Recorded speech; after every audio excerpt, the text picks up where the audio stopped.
네, 내 삶을 가꾸는 마음 수행에 좋은 사연 보내주신 분들 소개해보고 함께 고민하면서 생각해보는 시간 갖도록 하겠습니다. 먼저 9646 불자님께서 사연 보내주셨는데요. 스님, 매번 좋은 본문 감사합니다. 마음수행 다시 보기를 보다가 여쭙니다. 시비 분별이 없이 사람을 대하고 싶지만 어떤 사람을 남을 이용하고 이기적인 성격을 가진 사람이 간혹 있어서 그런 사람에 대해서는 거리를 두고 있지만 그래도 자기의 이익을 위한 뻔한 속셈으로 접근하는 모습을 볼 때마다 불편한 생각이 드는데 어떤 마음 자세를 가져야 할까요? 하고 사연 보내주셨네요.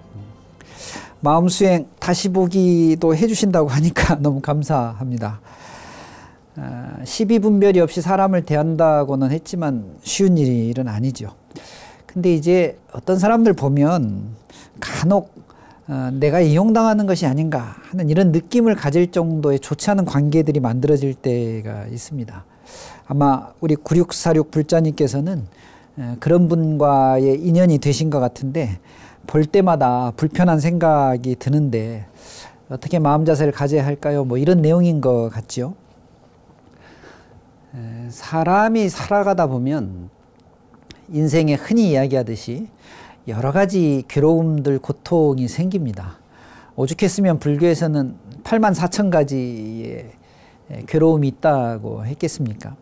근데 이제 그 중에 대표적인 우리가 흔히 사고, 팔고 이렇게 표현하거든요. 이 팔고 중에 원증 회고라고 있죠. 그러니까 살면서 미워하고 싫어하는 사람들하고 만나야 되는 그 큰 고통이 있는 것이죠. 저도 그렇고 뭐 시청자 불자님들도 모두 그러시겠지만 살다 보면 만나는 인연들 중에 좋은 관계가 되는 인연이 있고 나쁜 관계가 되는 인연이 있습니다. 좋은 관계는 큰 문제 없죠. 뭐 잘 유지 발전시키면 되니까요. 근데 나쁜 관계는 항상 문제가 됩니다. 아마도 9646 불자님께서 이 나쁜 관계에 관련된 사연을 보내주신 것 같아서요. 그런 나쁜 관계가 만들어지면 어떻게 해결하는 게 좋을까요? 남의 힘을 빌어서 해결하기 어렵습니다. 신에게 기도한다고 이 문제가 해결되는 건 아니죠. 부처님 전에 이런 문제를 가지고 기도한다고 해서 이 문제가 해소되기는 쉽지 않습니다. 가끔 살면서 여러 인연관계들 속에서 좀 벗어나서 좀 자유롭고 싶다 이렇게 생각할 때가 가끔 많으시죠. 그게 가능하려면 나에게서 일어나는 여러 가지 감정들을 툭툭 하고 버릴 때 그게 가능하다고 하거든요. 중국의 승찬 대사가 쓰셨던 유명한 글 신신명에 보면 이런 글귀가 나옵니다. 지극한 도는 어렵지 않다. 좋아하고 미워하는 것만 떠나면 된다. 이런 내용이거든요. 그러니까 도가 어려운 것이 아니라 내가 일으키는 좋아하는 마음 또 싫어하는 마음 이 시비의 문제를 떠나면 되는데 이걸 떠나기가 사실 어려운 겁니다. 그러니까 사실 나에게 이익을 주건 나에게 손해를 주건 그건 그 사람의 문제가 아니라 그 사람과 관계를 갖고 있는 결국은 내 문제, 자신의 문제가 되는 것이죠. 남의 문제는 해결하기 어렵습니다. 그 사람을 쫓아다니면서 고쳐라 이렇게 하면 안 된다라고 할 수 없지 않습니까? 결국은 내 것이라면 해결할 수 있는데 이 문제는 내 문제입니다. 저 사람의 문제, 다른 사람의 문제가 아닌 것이죠. 그러니까 해결 가능한 내 자신의 문제로 지금 이 사연 보내주신 9646 불자님께서는 그렇게 문제를 풀어나가셔야 된다. 싫다 또는 나쁘다 이런 관계를 내 스스로가 전제해버리면 이것이 자꾸 생각 속에서 쌓이고 쌓입니다. 그걸 우리가 흔히 까르마, 업이 된다고 하거든요. 이 업은 우리 삶 속에서 우리도 모르는 사이에 나한테서 쌓여가지고 고정이 돼버립니다. 그렇게 되면 나중에 이것이 이제 고집이 되고 애착이 되고 집착이 되는 것이죠. 내 까르마를 교정하는 수밖에 없습니다. 내 까르마를 조절하는 것이죠. 그러니까 그분의 삶, 그 사람의 삶이 그렇다손 하더라도 내가 그것을 받아들일 때 정말 이익이 되지 않고 필요하지 않다라고 하면은 받지 않도록 그렇게 스스로를 조절해 가면서 노력하셔야 됩니다. 그게 공부니까요. 그게 흔히 얘기하는 마음 공부한다고 하는 것이니까요. 그리고 꼭 관여하고 꼭 상관해야 될 문제, 그런 상황이 생기면 아주 냉정하게, 좋은 관계가 안 이루어졌기 때문에 냉정하게 흔히 이야기하는 것처럼 제3자적 관점에서 관계들을 잘 만들어 나가시도록 본인이 결국은 자신이 노력해야 될 문제인 것이죠. 살다 보면 처음에도 말씀드렸지만 수많은 관계들이 생깁니다. 좋은 관계는 발전시키시되 나쁜 관계는 피해 다닐 수 없으니까요. 나쁜 관계의 나쁜 영향이 최소화되도록 그것을 받아들이는 내가 스스로 조절하는 그런 마음의 자세를 가지고 받았다가 얼른 놔버리는 그런 연습을 좀 해보도록 하시죠. 우리 9646 불자님께서는 좋은 공부다, 좋은 공부의 기회가 왔다 이렇게 생각하시고 그분과의 관계를 잘 설정해 보셨으면 좋겠습니다.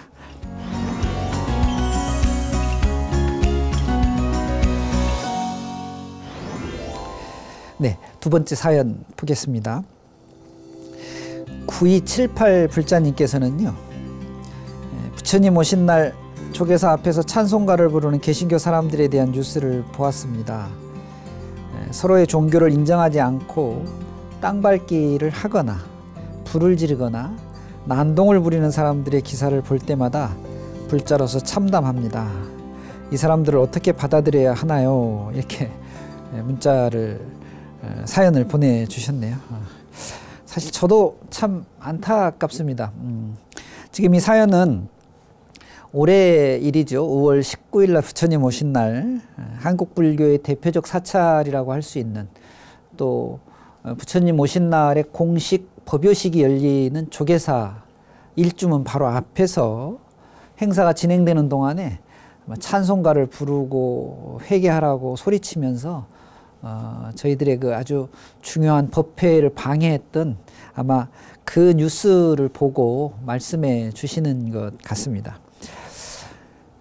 사실은 이분들도 나중에 좀 들어봤더니 개신교 내부에서도 이단으로 여겨지는 그런 분들이라고 하지요. 참 안타까운데요. 다른 측면에서 좀 한번 생각해 보겠습니다. 어떤 정신 나간 사람, 그러니까 미친 사람이 자꾸 나에게 시비를 걸어요. 미쳤는데 저한테 시비를 거는 것이죠. 저 사람이 미쳐서 왜 나한테 저러지 하고 생각은 하면서도 저걸 어떻게 한다? 이런 내가 스스로 그 문제를 처리하려는 생각을 하는 순간, 그 생각을 하기 시작하는 순간에 사실 제가 괴로워요. 저 사람들 어떻게 처리하지 않은 순간부터 내가 괴로워지는 것이에요. 결과적으로는 내가 손해죠. 그러니까 그분들이 어떤 일을 하든 그것은 우리 사회에 어떤 기준들이 있으니까요. 도덕적인, 법적인, 윤리적인 기준이 있으니까 그런 쪽에 우선 처리를 맡겨야 되겠죠. 마음을 조금 열어놓고 우선은 그 뉴스를 보는 그 상황을 맞닥뜨린 내 자신을 좀 편하게 하는 것이 오히려 나을 수도 있습니다. 이제 여기와 연관해서 그 문제, 그 상황을 해결하려고 하는 그런 마음보다는 우리가 정말 사회적으로 이런 문제들, 그러니까 종교나 또는 사상이나 또는 정치적 견해나 이런 다른 생각들을 가진 사람들이 서로 어울려서 살아야 되는데 이 문제를 해소할 수 있는 최선 혹은 차선의 방법이 뭘까 하는 것에 대한 고민들은 우리 불자들도 꼭 좀 갖고 계셔야 되지 않을까 싶습니다. 그런 여론들이 자꾸 마련되고 또 여론들이 자꾸 여러 사람들에게 퍼져야만 이런 일들, 이런 사태들을 결코 용납하지 않는 그런 분위기가 만들어지는 것이죠. 우리 불자님들 혹시 아시는지 모르겠습니다만은 차별금지법이라는 게 있습니다.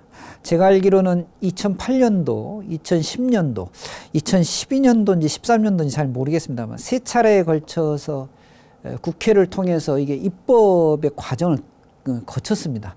번번이 실패했습니다.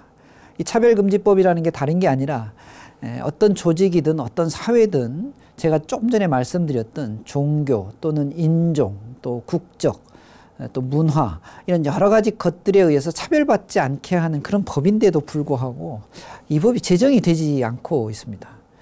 특히 개신교계에서 아주 반대가 심합니다. 왜냐하면 이 법이 잘 제정이 되면 길거리에서 선교하는 행위 중에 좀 과격한 행동들을 법으로 처벌할 수 있기 때문에 그런지는 모르겠습니다만은 종교가 다르고 신념이 다른 사람들이 모여 사는 사회이기 때문에 내 것이 소중할수록 남에게 손해를 끼치지 않고 남에게 불필요한 오해를 불러일으키지 않는 그런 행위들의 기준을 사회적으로 정해놓는 건 매우 필요하다고 보는 것이죠. 부처님 오신 날 조계사 앞에서 난동을 부렸던 그분들은 뭐 그렇고 이것보다도 훨씬 더 중요한 근본적인 문제는 이런 차별금지법 같은 대다수 많은 사람들이 모여 사는 데 대한 엄격한 법과 윤리와 도덕의 기준들을 만들어 나가는데 저도 그렇고 우리 시청자 불자님들께서도 관심을 좀 가져주시고 적극적으로 좀 실현되도록 노력에 동참해 주시면 참 좋을 것 같습니다. 9278 불자님께서 좋은 사연 보내주셔서 제가 조금 다른 이야기로 이 말씀에 대한 생각을 같이 한번 해봤습니다. 감사합니다.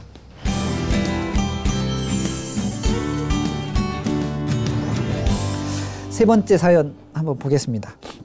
5506 불자님께서 집에서 고요히 마음을 다스리며 기도하는 공간을 만들고 싶습니다. 식구들과 함께 사니 제 방에다 자리를 마련해야 하는데요. 기도 공간을 만들 때 추천해 줄 장소나 주의사항이 있을까요? 라고 사연 보내주셨네요. 글쎄요, 기도 공간에 대한 특별한 기준이 있는 것은 아니고 결국은 그 상황에 맞게 본인이 잘 선택하셔야 되겠는데요. 이제 아무래도 기도를 한다라고 본다면 우선 이제 고려돼야 할 사안 중에 하나가 집중할 수 있는 곳이냐, 또는 좀 고요한 곳이냐, 이 두 가지가 가장 큰 그 고려사항이 되지 않을까 싶고요. 기도라는 것은 사실은 이왕 하시게 되면 하고 싶을 때 하는 것보다 일정한 시간을 정해놓고 하시는 게 훨씬 더 좋거든요. 그렇다면 이 기도의 공간은 일정한 시간에 사용이 가능한 공간이 과연 있는가 하는 것을 한번 좀 고려해 보시면 좋을 것 같고요. 그 일정한 시간에 사용할 수 있는 공간이 있다면 주변을 좀 집중할 수 있도록 또 고요하게 할 수 있도록 그 공간을 좀 꾸며 보시면 지금 말씀하신 대로 개인적으로 기도할 수 있는 공간이 만들어지는 것이 아닌가 싶습니다. 식구들과 함께 사신다고 그러셨는데요. 혹 내 기도 공간이 필요하다고 해서 같이 살고 있는 가족들, 식구들에게 불편함을 주는 행위는 미리 조심하셔야 됩니다. 아무리 좋은 그 목적을 갖고 있는 행위라 할지라도 그것이 다른 사람에게 피해가 되는 것은 항상 조심하시고 또 조심하셔야 됩니다. 저희들이 불자이기 때문에 더 그럴 수도 있겠습니다. 우리 5506 불자님께서 기도 공간에 사연 보내주셨는데요. 기도 공간 아무데나 괜찮습니다. 다만 집중하고 조용한 곳이면 좋겠다. 그리고 그것이 일정한 시간에 사용할 수 있을 공간이면 좋겠다.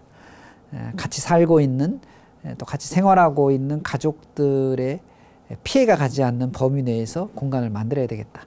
뭐 이런 것들만 좀 고민하시고 고려하시면 충분할 것 같습니다. 뭐 정해진 기준이 있는 것이 아니니까 우리 5506 불자님께서 잘 기도 공간 만드셔서 기도에 집중하실 수 있지 않을까 싶습니다.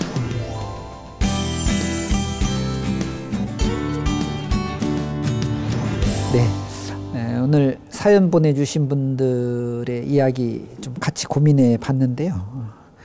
여러분들이 보내주신 이런 사연 모두 아주 소중한 저희 방송의 자산이 되고 있습니다. 더 많은 더 좋은 사연들 보내주시고요. 역시 보내주시는 격려 응원 문자들도 잘 보고 있고 또 저희들에게 큰 힘이 되고 있습니다. 문자도 좀 많이 보내주시면 좋겠습니다. 이번에 보내주신 응원 문자 몇 개 소개해 볼까요? 2168 불자님께서 스님 오늘 본문도 최고입니다. 큰 가르침 주셔서 감사드립니다. 후원도 꾹 눌렀어요. 이러고 문자 보내주셨네요. 이 후원을 꾹 눌러주셨다고 하니까 너무 감사합니다. 고맙습니다. 1479 불자님께서는 남전 스님 건강하시고 행복하세요 하고 이렇게 문자 보내주셨네요. 1479 불자님께도 감사의 말씀 드립니다. 6346 불자님께서요, 좀 길게 문자 보내주셨는데요. 소개해 보겠습니다. 남전 스님, 법문 항상 잘 듣고 있습니다. 저는 66세 요양보호사로서 요양원에 종사하고 있습니다. 부처님 말씀대로 제 마음을 어르신들께나 동료들 간에도 접목해서 제가 머무는 그곳이 수행처라 생각하면서 나름대로 최선을 다하고 있습니다. 저는 노동할 수 있는 건강함을 감사하게 생각하면서 행복하게 살아갑니다.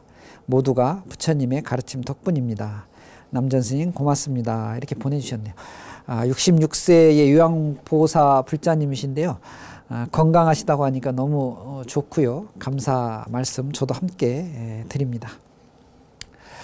네, 여러분들이 보내주시는 이 문자 저희들에게 큰 힘이 되고 있습니다. 앞으로도 많은 사연 또 문자 보내주시면 감사하겠습니다.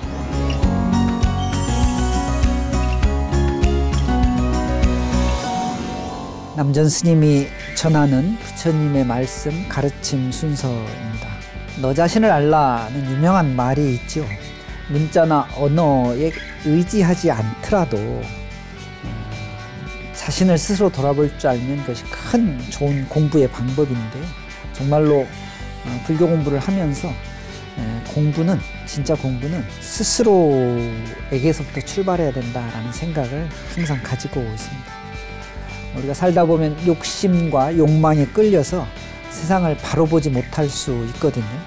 스스로 돌아보면서 자신의 내면 세계에 관심을 좀 가지고 성찰해보는 그런 시간 가지셨으면 좋겠습니다. 오늘 저는 임재록에 나오는 회광반조라는 말씀을 부처님이 전하시는 가르침으로 소개해 드립니다.